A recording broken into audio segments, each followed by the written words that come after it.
พวนพวนพวนพวนคือได้สนามเด็กเล่นดีแต่น้อนี่เนาะแต่ว่าจะเก่าบ่เด้อ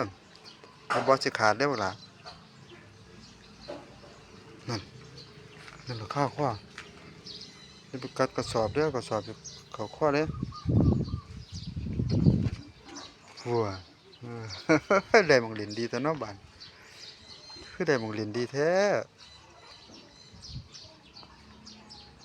อือ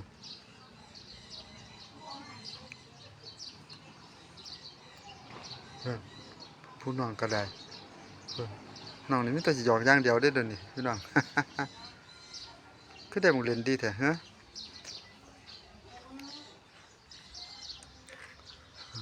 อ๋อผู้อ้ายทำท่าบ่สนใจเด้อครับเบิ่งเบิ่งผู้น้องสิเฮ็ดอิหยังเฮ้ยเฮ้ยนานแล้ว